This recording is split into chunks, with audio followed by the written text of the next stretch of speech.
Nous sommes ici à Châtelaillon, le vieux Châtelaillon. Les premiers signes d'occupation humaine ont été découverts sur l'ancien promontoire de Châtelaillon.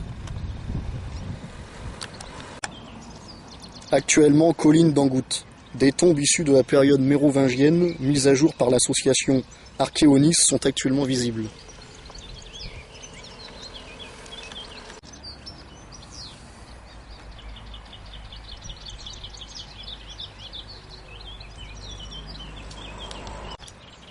Tout porte à croire qu'il existait sur le site du vieux Châtelaillon un camp retranché dit Castrum Julie.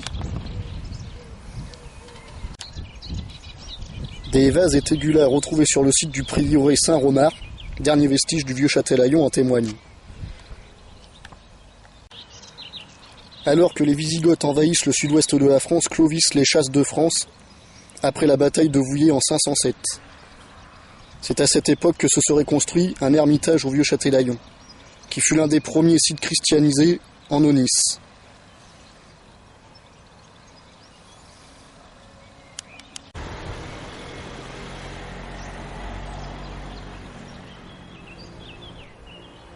De toute évidence, de par le pendule, des forces émanent encore de ce site, malgré le changement flagrant qu'il y a eu.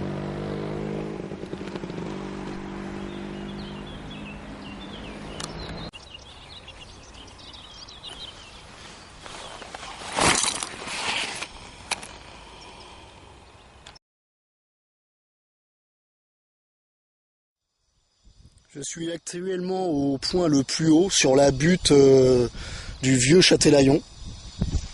Et il règne une activité extraordinaire, comme le démontre mon pendule.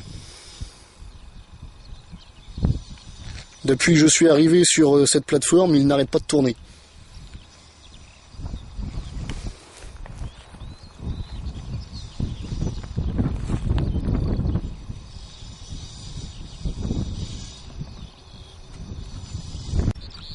Aux environs de 1050, Isambert Ier fut le premier seigneur de la châtellenie de Châtelaillon. Il participa à l'accroissement de la richesse monastique en Aunis grâce au commerce du vin et du sel. Commence alors un long processus de démembrement des terres des seigneurs de Châtelaillon. Le château fut l'enjeu de nombreux combats, forteresse militaire changeant souvent de main pendant la guerre de 100 ans. Tours et murailles finissent détruites par la mer.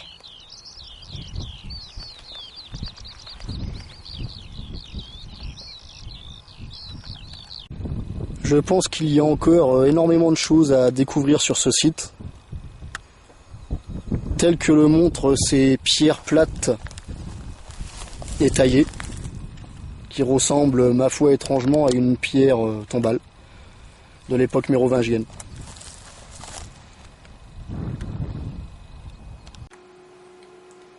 Et c'est sur cette photo du cimetière tel qu'il était lors de sa découverte que nous nous quittons. A très bientôt pour une nouvelle enquête des délivreurs d'âmes.